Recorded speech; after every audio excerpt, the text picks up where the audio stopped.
The other reason why your pantry is going to be a lot thinner on the ground, apart from the points we've mentioned, is that snacking is going to we don't recommend snacking. We would always recommend eating more at your meal times, eating to satiety at your meal time. So eating bigger, fewer meals rather than more smaller meals.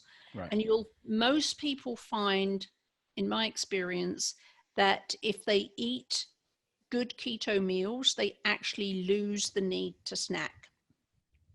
And I know this is the same for you, Erin, is that I rarely eat more than 2 meals a day. 2 meals is my kind of standard now. And I can leave the house and go all day and not have to snack or not worry about food at all. So the amount of snack food in your pantry is going to drop a lot on keto, because most people find they don't actually need to snack at all. Yeah, you're not going to have to eat, and that's a big deal. You're not going to have to eat every 3 hours like you used to. Right. And that is, so again, when I'm talking to new people, the one of the pushbacks I get is, that sounds expensive, eating a lot of meat and vegetables. Well, at first there's a transition. There's no doubt, but you eat so much less. Right.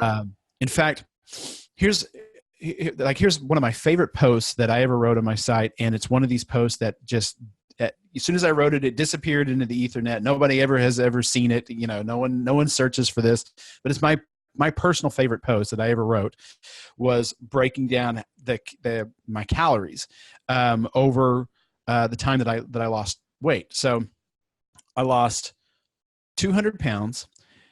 If a pound of, remember the math, if a pound of fat is 3,500 calories, that means I lost 700,000 calories over the course of my weight loss.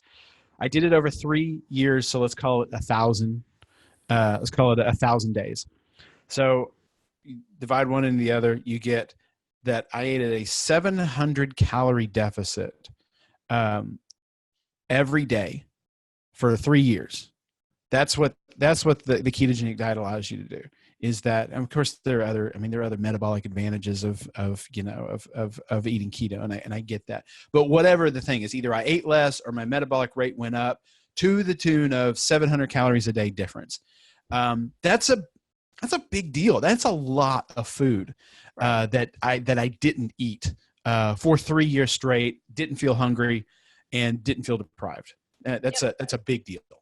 The volume of food we eat on keto is a lot less. So even though some of that food may be more expensive, so your grass-fed beef or more proteins and more fresh veggies, they may cost more, but you're going to eat a lot less overall.